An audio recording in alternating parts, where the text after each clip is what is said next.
欢迎收看新闻大白话，我是主持人翟轩，马上欢迎一下这个阶段加入我们讨论来宾，国际事务专家赖岳谦。主持人好，观众朋友大家好。政大国关中心兼任研究员严正声教授。主持人好，各位观众大家好。还有退役中将帅化明会稍后会加入我们。好，我们马上来关注一下哦。现在奥运已经落幕了，但是呢，在中国大陆这边哦，官媒先跳出来开始开呛美国了。我们来看看，在微博的热搜的第一名哦，大家都是顺着官媒现在要对美国开呛哦。讨论度最高的就是美国的游泳队紫脸到底是什么？紫脸他们现在还有这样子的一个图片哦，就是说他们很像是形容为灭霸一般。为什么叫灭霸呢？他们是翻译跟我们不一样，就是萨诺斯，就像是好像已经这个变形筋肉人，然后脸色是紫的一样。为什么美国的选手游泳完之后脸都会发紫呢？让大家觉得很不解哦。那其实人的脸色变化是一个恒定的，因为我们的血液里面的血红素总量呢，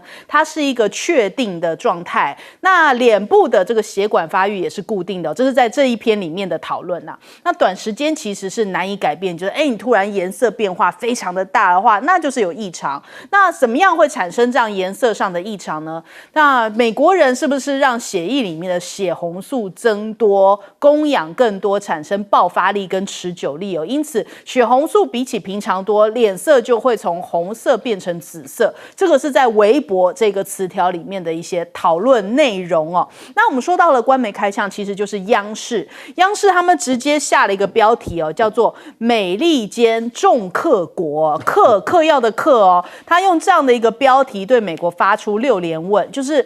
父亲滴眼药落在床上，女儿一躺就检验阳性这个药性的反应，这是怎么回事呢？而且敢做不敢当，官方声明也能撤稿。还有游泳队人均灭霸，不仅不解释，还 P 图，就是把他们的一些图片哦，把颜色 P 的变成白色，就是白种人的这个颜色，不是紫色的。但是同样的转播，不论是在奥运或是其他国家，这个英国或是澳洲的转播，都还是紫色的脸，所以说不过去啊！你自己美国好像此地无银三百两哦。还有病人为主线啊，人为辅。美国代表队有几个是正常人呢？怎么好像这个离病率很高？还有自己都管不住，却要长臂管辖全世界。洛杉矶的运动会，谁不听话，美国就抓谁嘛？这是你们下一任打算要干的事情吗？那甚至呢，连这个玉渊谈天哦，都这样子特别做了一段影片，说144秒如何克成一个美国直属，这样子为主题哦。那他们就讲说，过去20多年美国滥用兴奋剂的一些事件的一个实际的举例，然后也发现呢，是不是给运动员提供兴奋剂，在美国存在一个完整的产业链。这个影片里面就是非常完整，真的可以看得出来谁供应给谁，谁供应给谁，还有跟药商之间的关系哦。在这个144秒里面，他们做了蛮详尽的介绍。也就是说，现在官媒都不忍了，这样纷纷跳出来说文字也好，做影片也好，这样直对着美国，请美国讲清楚。因为在这个比赛前期，都是美国一直对于中国大陆游泳队什么禁药事件一直在做文章，现在换到了中国的反击来了。那我们看看这一次中美的金牌数是一样的，总共都是40面，跟一开始预估说，两个中美两国呢，应该都会得到39面，都同样增加了1面金牌。那我们来看看马克宏呢，他也有表达对于中国大陆的祝贺，我们来听一下。D'abord, votre pays va terminer comme depuis maintenant plusieurs années les réinvestissements qui a été fait parmi les 2 meilleures nations. Et bravo de cela. Et je pense que du tennis de table à la natation, vous avez montré, pour ne citer que ces deux épreuves, et on pourrait en citer beaucoup d'autres, la capacité à produire des athlètes de grand talent. 对，所以现在很显然，中国大陆已经成为了体育大国，而且是跟美国这个并肩，同样拿到40面金牌哦。那美国就破防了，很多的美国的一些支持者或者是观众就讲说，怎么回事嘞？开始网友们纷纷在算账了，是谁害我们跟中国大陆同样的金牌呢？明明我们可以赢的，他们是这样的讲法那他们就指责了一个人，叫做麦克尤恩麦克尤恩呢，他其实呢就是跳高选手，他跟纽西兰选手这个克尔在决赛时候都跳出了2.36米的高度，但是到了2.38米的时候，2个人3次都没有跳过去。那根据规则呢，其实2个人都可以获得各一面金牌，但是呢，尤恩却拒绝共享金牌哦，所以选择了加赛。那加赛的时候，好继续挑战2.38米，2个人都还是没有跳过。后来降到2.36米，都又还是没有跳过。结果没想到再往下降2.34米的时候。尤恩竟然还是失败了，所以最后金牌是被纽西兰给拿走了。所以美国人就在那边骂说：“你为什么那时候不拿个金牌就好了呢？你们2个都拿金牌嘛，你为什么非要争个胜负呢？”所以现在开始网友们开始对于他开始算账了，麦克尤恩。那所以我们看到现在彭博就讲说，大陆借由巴黎奥运的金牌数跟美国并列第一，宣扬了现在的一个强国实力哦。环球时报的社评也讲说，不能孤立的看待中美2国的奥运成绩变化，这个是来自于复旦大学的这个教授沈毅哦，他有讲说，这个变化本身呢，就是一个不可以抵抗的历史大势的一个反应哦。巴黎奥运已经成为中美竞技的新战场，背后深刻的反映出来2国在国际舞台上面日益加剧的对抗。那这种竞技体育哦，已经不再是技术跟体能的较量，更成了展现国家软实力还有维护国际形象的一个重要手段呐。那再来我们看一下，反观呢，同样也自诩为跟中美一般的大国的印度。这一次同样也有尾数一个0，但是前面没有10位数，就是拿到了一个0金哦，人家是40金，同样是40，从5那个尾数是0，怎么差那么多？那14亿人为什么没有金牌呢？角力标枪，人家说表现太奇葩了，因为本来印度在赛前的时候我们刚刚讲说这个赛前预估是中美各39金嘛。而差不多，还多了1金。可是印度在赛前是讲说，应该呢这个总牌数没有办法超越中国，但是银牌、铜牌都可以赢过中国。那中国大陆的银牌、铜牌，我们来看一下，银牌27，铜牌24，印度是多少呢？银牌1个。然后铜牌5个，怎么会差那么大？你的预估有点失准哦。那本来在他们最看好的一个项目，也就是呢。角力跟标枪，结果没想到呢，这个加赛的时候过磅超过100公斤，这一位选手呢，叫做佛加特，他因为说好像在巴黎餐厅吃了2公斤的美食，然后结果现场剪头发也来不及，现场怎么样都来不及，所以最后痛失金牌赛的资格，这吃太多。然后再来呢，还有另外一个有可能会获得金牌的角力选手，这个彭格尔因为他把这个奥运村里面的一些门禁卡偷偷给妹妹，然后把里面的物品拿出去外面卖，然后就违反了规定所以后来也被逐出法国。怎么一直出现这种落魁的事情？那最让印度没有办法接受的就是他们跟死对头巴基斯坦就是被这个中国大陆称为巴铁的好朋友对决的时候呢，结果印度的枪神这个丘帕拉以87.58这个没有赢过巴基斯坦的选手，因为巴基斯坦的选手呢射出了92.97，在他面前拿走了金牌。人家派去7个人拿回1个金牌，但是印度派去了117个人拿回了0金。所以这个大陆的网友在狂笑印度，我就说金牌突破固然狂喜但是能够把印度压在脚底下摩擦更开心巴铁干得好，所以这个印度是不是得罪中国大陆得罪很大了？我们来问一下这个赖老师怎么看呢？美国这一次对于中国大陆游泳队的选手他们做了很多不礼貌、不友善，而且很多的设计，这个引起了国际间的众怒。他们先透过他们的媒体去制造舆论，再根据这个舆论，他们要求 ITA 要特别额外增加对中国的游泳运动代表队的选手的一个检测。结果人均检测超过23次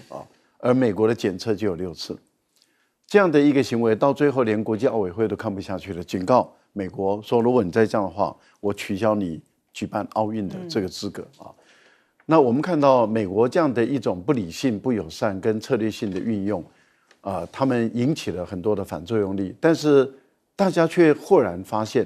就是说他非但打不下中国大陆，然后在最重要的100米跟4×100米。却被中国大陆打趴。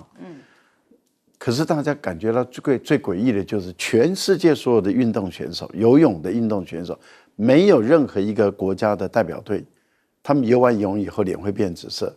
只有美国会变紫色，而且是不管你是什么人种，不管你是白人、黄种人或者是什么人种，游完了以后，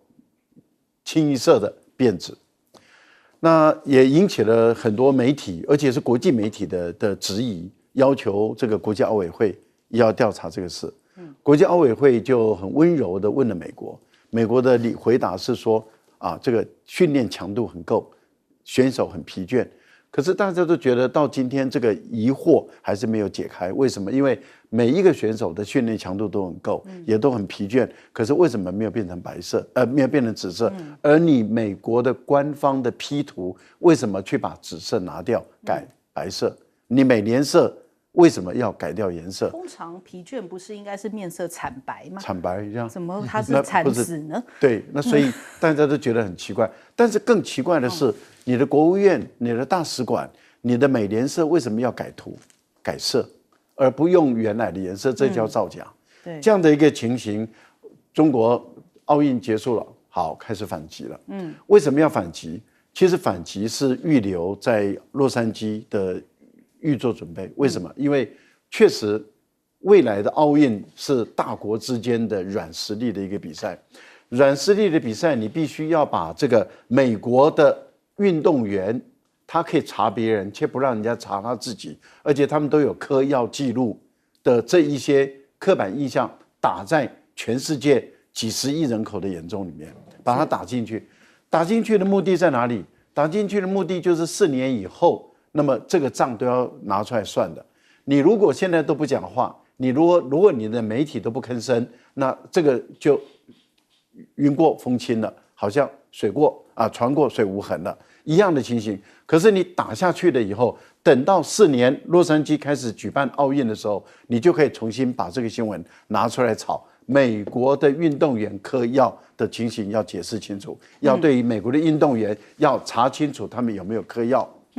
我想要补充一个小东西哦，因为呢，其实现在不是说国际奥会嘛，他们就讲说，如果你美国要继续再把这个禁药事情做文章的话，可能要取消这个2028让你们主办的这个权利。就没想到 CNN 在昨天就特别发了一个新闻，他们就讲说，因为现在呢全球暖化已经让世界多数城市办不了奥运了，然后呢，他还特别点名就说，比方说曾经办过奥运的，像是北京啊，或者是说中国大陆有一些城市温度太高了，所以已经不适合办了。是不是已经开始美国也在做一些这种拉扯，就是我就算不能办，也不能是中国大陆办，又开始要做针对中国的事情。我们来问一下严教授怎么看？第一个，洛杉矶现在也很热也不是说没有高温他如果说今天选择，譬如说西雅图或者是旧金山，我觉得他可以理直气壮。但你自己也选了一个会是比较热的洛杉矶我觉得，而且洛杉矶，你看现在到了这个暑假的时候，常常有野火，很热的这个地方。这是第一个。第二个美国人对这个禁药其实是蛮熟悉的美国的运动员服毒品的有好多。那抓到以后，就常常就不让终身禁赛什么的。那但是服用这种我们讲禁药，让自己体格比较特别一点，可以能够来比赛的，最多的是棒球那我们也看到好几位选手为了打全垒打这个投或者当投手的时候有一些特别的优势，他们服用了禁药。好几个这个。统计数字到最后好漂亮这个无论是投手超过300胜，或者是棒球选手打出600支全垒打，进不了名人堂。为什么？用禁药。那我觉得今天如果这些职业选手用了禁药，不能进名人堂，结果发现美国的业余选手我们讲说游泳的这些，如果用了禁药，我想他们心里头一定会很不舒服。所以我的意思是，美国如果要抓禁药，他们在抓职业的时候非常严格，抓得很凶，而且很有效。如果他今天没有抓他游泳选手，是不为而是不能而不是不能而是不为。那所以这个是我觉得美国会被大家质疑的地方，就是你今天明明是抓禁药，你自己国内职业比赛的时候，你抓得好凶那为什么在这个业余比赛的时候，你反而没有这么好像认真的来看这个？然后呢？去抓别的国家，然后你自己提出来的那些你的选手可能会有一些禁药的可能性。哇，常常都是让我们觉得说，哇，全世界的那个餐厅都有毒啊，随便吃一家餐厅就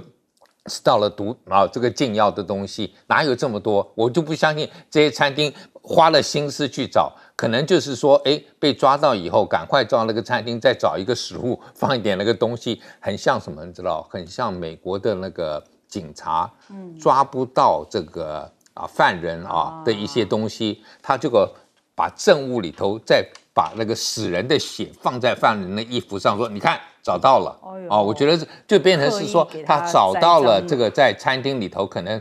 这个染上的这些食物，所以我觉得美国今天他2028年要办这个奥运他是真的要好好的去想一下，你要面对的媒体是全世界，特别是我们讲 Global South 以后全球南方会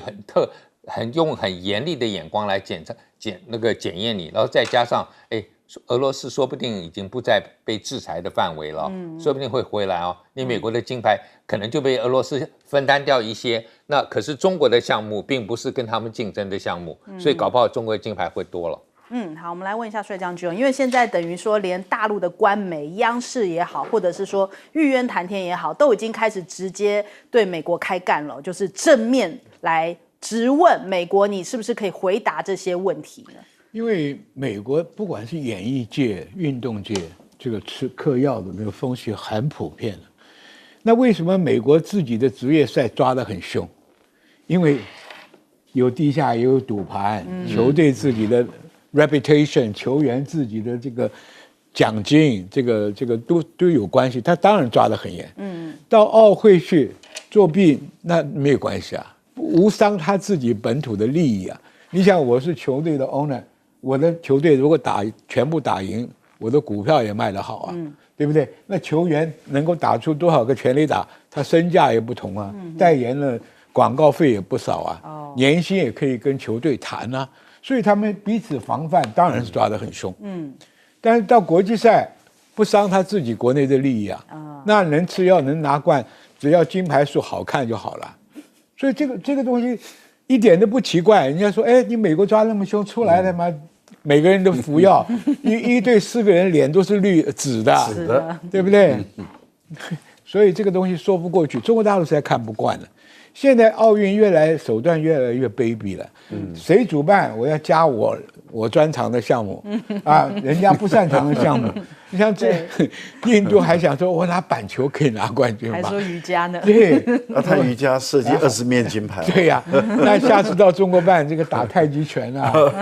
踢毽子啊，跳方块啊，给你来比吧。所以这个东西很无聊，你知道吗？这个要全世界每个国家都会的，很 popular，对不对？那你这样搞独项，那你赢了有什么意义呢？对不对？好，我们先休息一下，广告之后马上回来。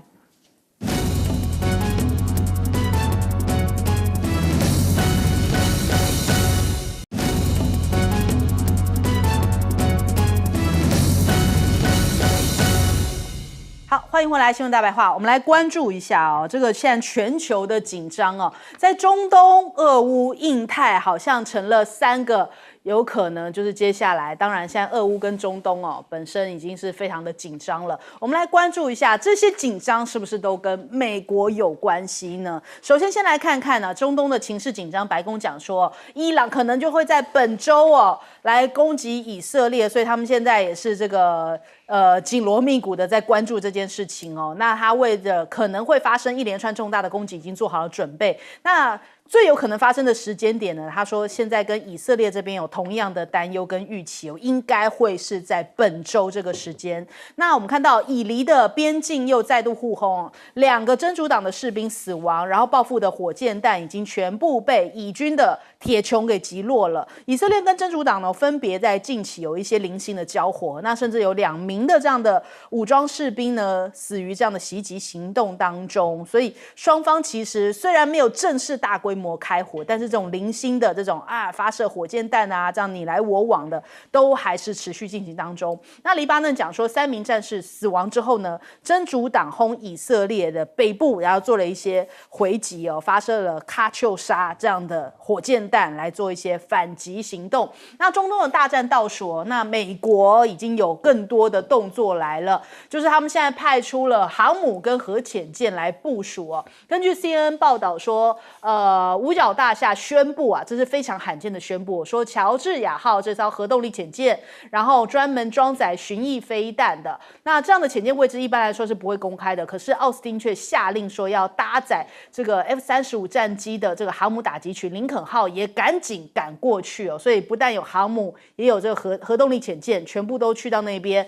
严阵以待。那就代表着这个中东战事快要一触即发，先反映在油价上头哦。现在油价大涨了3%，而且金价也逼近了历史新高。只要有战争的时候，大家就会开始转往这个黄金避险。那油价就是因为说，如果中东的话影响到这边这个荷姆斯海峡的话，可能会影响到接下来这个石油的运输哦。那再来俄乌的话，现在乌军不断的反击，已经说掌控了俄罗斯1000平方公里的领土。普京非常生气，有说一定会赶走敌人。他说在西方首脑的协助之下，反过来占领俄罗斯的领土哦。那只是为着要有更多筹码跟俄罗斯和谈吗？那这个泽伦斯基是讲说，如果普京这么想打仗的话，那么俄罗斯就必须被迫求和，讲得非常的呛哦。所以他说现在是时候了，要把这个战争带回到俄罗斯。所以看起来这场战争也在升级当中哦。那甚至你看到这个库尔斯克这边，乌军呢攻下了核电站，甚至还用这个俄军的一些遗体哦拍成了一个 Z 字形。大家都知道 Z 字形代表的俄罗斯他们的这个军人，他们之前的一些战车上面都有写上这个 Z 字哦。所以是不是也要反羞辱俄军，也有这样的一个意思存在？那还有俄国呢也在撤离一些边境的居民，是不是也为着战争做准备哦，避免波及到平民？所以现在开始撤离，好进行下一波的这个军事行动嘛。那再来印太的话，同样也是澳洲跟东南亚14个国家正在进行联合的军演啊，说是要这个剑指北京吗？有这样报道里面这样解读哦。那澳英美三方的 AUKUS 其实已经签署了像是核装置啊，还有原料转移的一些协议，也就是说这样的协议背后是要协助澳洲来打造核动力潜舰。那另外平壤这边对抗平壤的飞弹跟网络攻击哦，韩美也在联手，年度的联合演习也即将登场哦，将要在8月19号来进行已知自由护盾的联合军演。那还有另外，在美国的海军近日也宣布了，将第147攻击战斗机中队当中的 F-35C 隐形机部署到了日本的岩国海军陆战队的航空站哦，来取代第115攻击战斗机中队当中的这个 FA-18E 跟 F 的这种战斗机哦。那其实也是展现出来美军在日本这边要扩大部署 F-35，也反映出来美国要持续来用这样子第一岛链的围堵方式来针对中国大陆嘛。可是中国大陆难道没有反制方法吗？现在山东舰又有动作了，就是又到了太平洋这里去。日本的防卫省呢，他们就说有发现到说山东舰呢率领着055飞弹驱逐舰，还有052D 的飞弹型的这种飞弹驱逐舰，还有052A 这样子的护卫舰呢，出现在冲绳县宫古岛以南这样的海域哦，所以看起来是要继续7月份未完成的演训嘛，那也代表着印太这边大家的这个军力跟展现肌肉都还持续在部署当中。首先我们来请教一下帅将军怎么看？当然，现在这个感觉上是美国、俄罗斯、中国快要到摊牌的时候，所以大家把正式摆足啊，火头通通点起来。其实这个状况，我们先讲俄罗斯俄乌战争。俄乌战争呢，是乌克兰选择俄国的整个战线的最侧翼，兵力比较薄弱，组织一个奇袭式的攻击。据报道呢，这个奇袭的部队里面备章很多。就代表是各个部队调来的，这个东西我们在国共内战时也看过，这个部队打残破以后就开始把收拢，这个有可能这个师来了，那个师来的，可见它不是一个完全的建制部队，但是它也是在俄乌战争整个不利的状况下创造一个有利的态势。你不信，他这边一打到俄罗本土啊，全世界的媒体都是标题，俄国现在被打进去了。他要的是这么一个政治声势，这个声量有几个政治作用呢？第一个，欧洲你们这些国家还可以继续支援我，我并不是一定要必败啊，该送的武器、该送的钞票要送，给美国也是一样，因为美国现在川普扬言一日节日战争，不给他军援，所以他要打出一点成绩来，也可以做后面谈判的筹码。另外，这个以色列跟伊朗这边，我有很多节目我也讲过，伊朗不具有全面攻击的能力，对，它国土那么遥远，它只能用无人机、飞弹、火箭，而且用它的这个比较友好的附庸国，像叙利亚、也门跟这个黎巴嫩，你看它能够支援的武器也不是什么尖端武器，所以你看经常的是卡秋莎，卡秋莎已经是今年快70岁了。很老旧的武器，所以他要制造一个声势，就是说，到了选择的某一天，这4、5个国家一起向以色列攻击。但是这个以色列攻击，你看美国也看到这一点，所以拼命调派他的航母、飞机，跟这个陆战队还有潜舰。这种调动是什么意思呢？无论是他神盾级的标3、标6，加上以色列的这个铁拳、铁穹、复仇者这些飞弹形成一个绵密的防空网。绵密的防空网，那美国派的飞机是干什么呢？是专门打无人机的。因为用飞弹、拦截飞弹去打无人机是不划算的，无人机很便宜，导弹很贵，所以用空军的飞机去追杀无人机是比较便宜而且有效的。那么这个新宣布一个潜舰去干什么？它潜舰带的大部分是 Tomahawk 战斧飞弹，战斧飞弹可以对你陆地上所有的基地啊，1、2千公里内它都可以打击得到。所以你看，美国支援以色列的配速啊是很周全的，飞机、航母、潜舰统统用上了，配合以色列的这个防空系统。这个大战打完以后，只是证明军火商我的品牌有用，我这个可以拦截率高达多少？那伊朗呢，主要是这个反美的情绪这么高涨，他必须要做出个动作来。但是我们军事家看起来就是一场大的烟火秀，一大堆的飞机、无人机，这个去，所以搞不好还会挨到以色列空军的反击。因为美国给了1000多枚滑翔炸弹，而且以色列的空军向来是在全世界空军里面最彪悍的部队。以前在以阿战争里面，他一天起飞4次，这是一般空军做不到的。因为你飞机去执行任务回来加油挂弹，很忙的，一天能出动4次，它打击率是很高的。而且以色列非常擅长内线作战，左边对伊朗，右边对黎巴嫩。所以我的怀疑，将来黎巴嫩可能挨到比较重大的打击。因为打伊朗还太远。好，我们来请教一下赖老师。中东地区的战火看起来很短的时间内很有可能就会爆发了啊。那究竟会打到什么样的规模啊？这个也要看以色列跟美国的反应来看。之前美国的情报是失灵了。因为他原来预估是8月5号、6号，伊朗要实施反击，那很明显的时间都过了。那川普失灵的更严重哈，他说当天晚上要打，结果没打。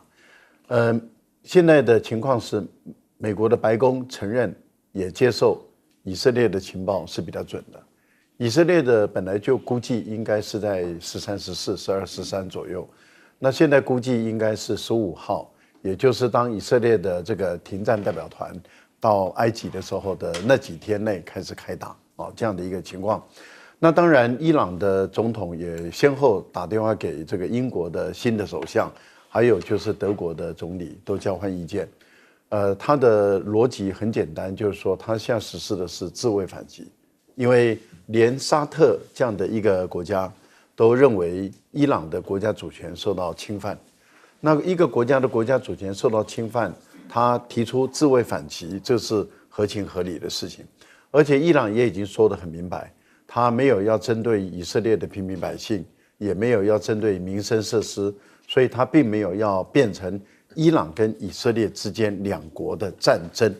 因为战争它就涉及到宣战权的问题嘛，所以他没有要进行这样的一个战争，他是要实施自卫反击的一种惩罚性、报复性的，所以是针对以色列的情报组织、军事基地，还有这些政府机构进行攻击。好，现在考验的是什么？考验的是美国跟以色列能否有效的拦截。那奥斯汀这一次的讲话，昨天的讲话就泄露了他们的底了。原来林肯号还没到，所以他要他们加速赶往。这代表什么？前2天是在骗人的，说林肯号已经到了。那我觉得目前考验美国，即使把乔治亚的核动力潜舰派去，可是他能够攻击伊朗境内的军事目标吗？如果做这件事的话，那事实上是宣战的意思。宣战你要经过美国国会同意啊。好，我们来请教严老师。我想在这个泽伦斯基，当然他现在很可能担心2个啊，第一个就是川普如果赢了选举，看起来就不会再支持了。那更可怕的是，川普的副手Vance 在这个乌克兰的议题上面比川普还不愿意对这个乌克兰表态，所以基本上今天如果被逼了谈判，我觉得就好像美国当年从这个阿富汗战争或者这个之后我们之前的伊拉克战争，小布希的时候有点想撤出的时候，他一定要先展现出一个有突破、有进展的那个情况，然后再决定退。这个好像感觉上我不是节败退啊，所以那时候他们就说：“哎，你不是要走向和平了，怎么还有一个 surge 啊？就是忽然加兵进去，更打得更凶一点。”我觉得。今天看起来乌克兰就是想这样，就是我要争取我的谈判筹码，我知道我会被逼走上谈判桌，所以我必须要采取一点行动，让我能够上谈判桌的时候，我的筹码漂亮一点啊。特别是碰到美国的这个总统大选，我觉得美国今天总统大选真的让这个几个地区的这个动作都不是那么能够预测。因为一下子当你贺锦丽的这个民调上来的时候，大家会不会想说，哎，可能川普不会赢了，那我需要担心什么东西？所以美国，你看他的这些盟友我们讲说，从乌克兰进入了俄罗斯，这个过去北约国家都不会。就觉得反对的嘛，因为这个很可能会引起俄罗斯反弹，甚至直接跟北约的国家有冲突。但这一次好像也在默许当中就是你就知道，就是说今天美国一个国家的选举会影响到以色列，会影响到这个乌克兰，甚至也会影响到亚太地区。所以我觉得我们有的时候看到美国他这样子一个强国，又想管这么多事，他真的是能够。一个国家分散到又去照顾乌克兰，又去照顾以色列，又要来管这个中国的扩张在亚太地区，我不认为他可以这样做，因为过去美国的战略家也都分析过，美国不可能同时针对这个美国最多打1个半战争，2个都很难了。那如果说今天还要3面他都要参与，我觉得不容易啊。好，我们先休息一下，广告之后马上回来。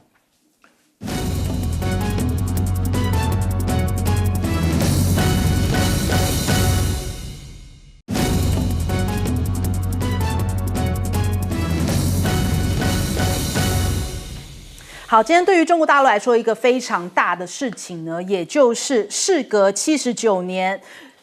以前曾经侵华的日军731部队，大家都有印象吧？就是在哈尔滨这边有一个731罪证馆那他是特别回到了这边，说是要来谢罪。那他这一趟的行程呢，我们看到这一位叫做清水英男那他是现年已经94岁了，他原本是731部队里面的少年兵那他当时呢，他其实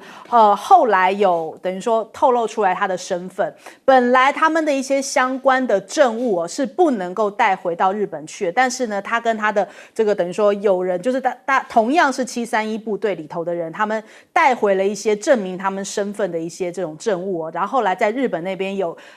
表现出来说，我们展现出我们的确曾经有待过731部队，而且他那时候觉得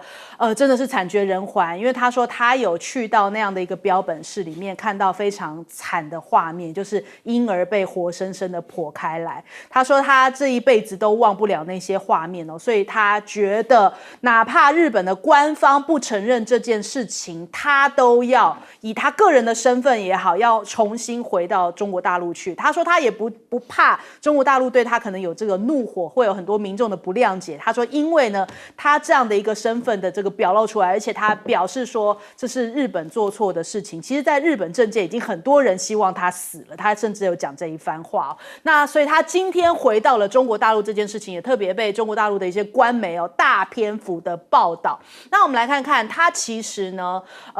现在这个日本的这个前将官他现在重新回到了这个中国大陆。另外我们还看到这个华尔街日报有讲说，日本的前将官出任靖国神社的公司现在也引发了中国大陆的一些批评跟一些国内的争议那其实这对于日本跟中国来说的一些人，他们觉得可能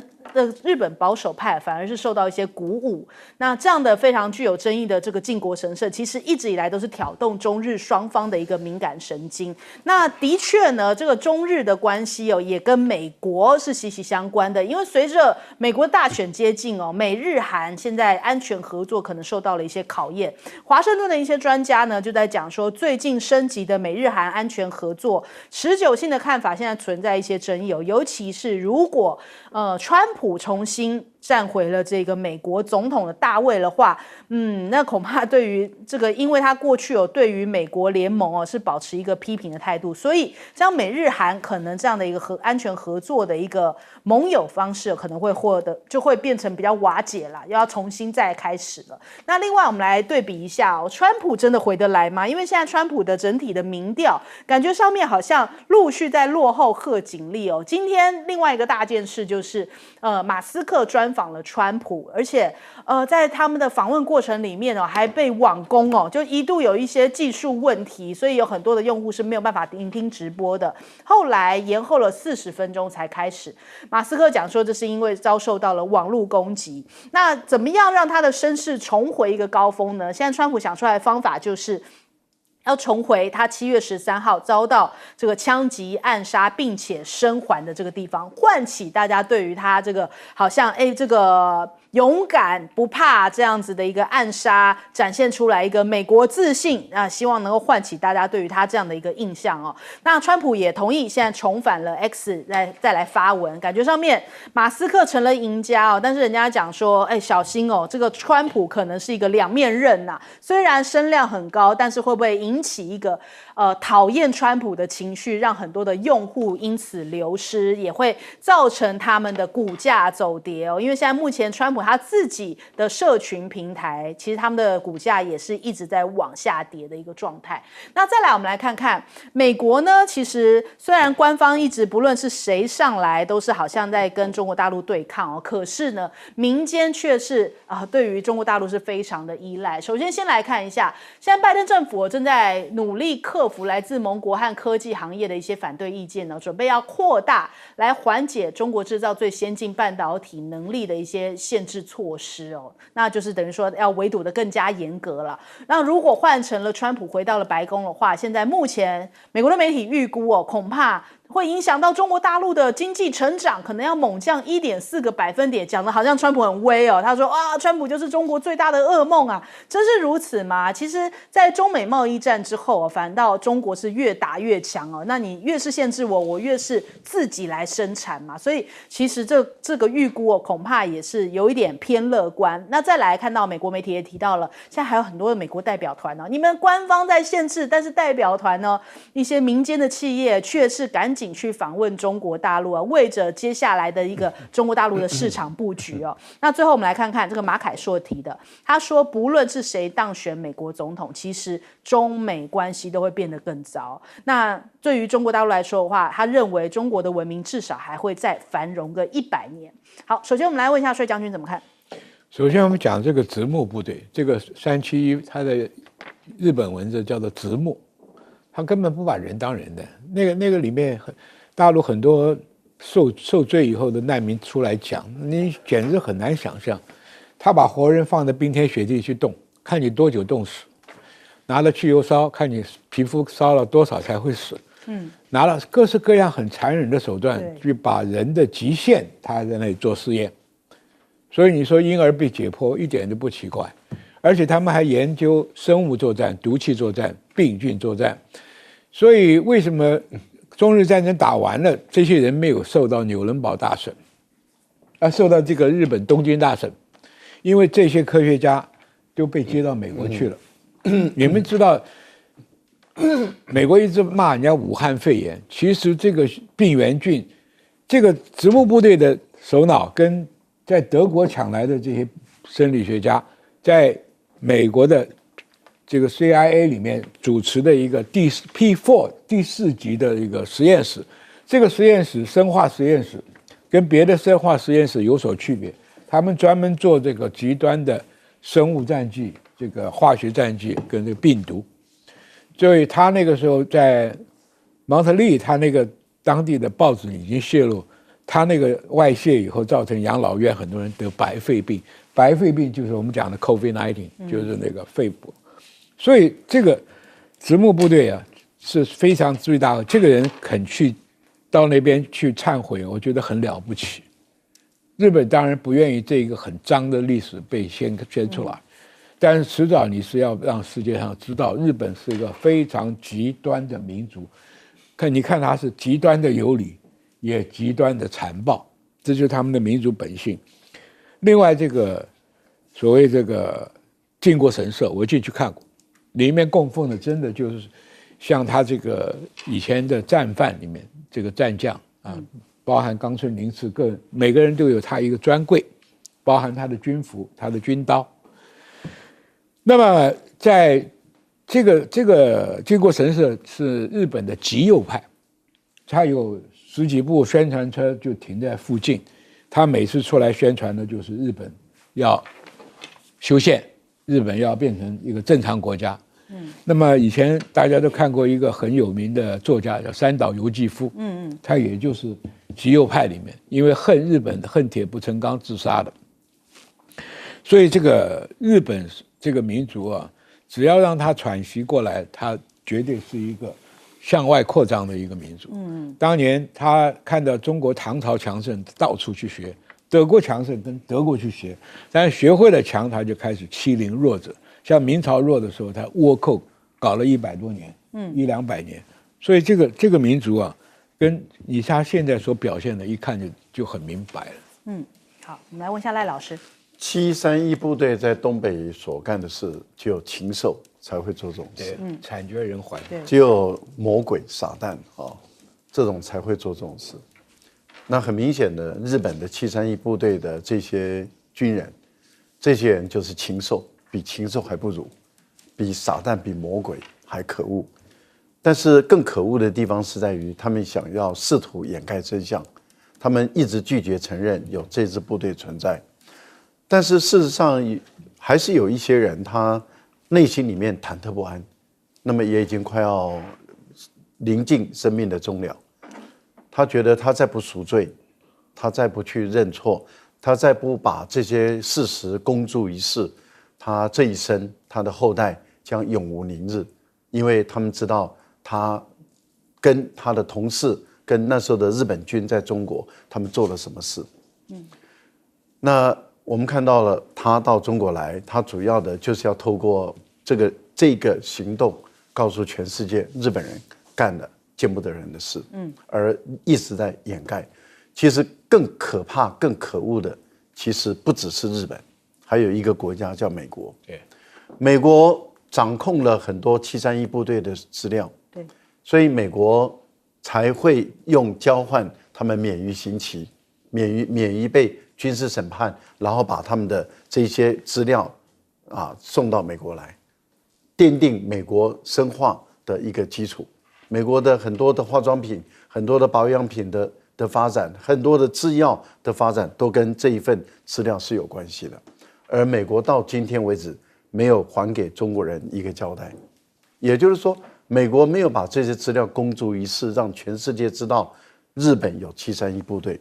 日本他们一直不停地在掩盖他们的历史，但是这个历史掩盖不了，美国人也看不下去，但是美国人没有这样做。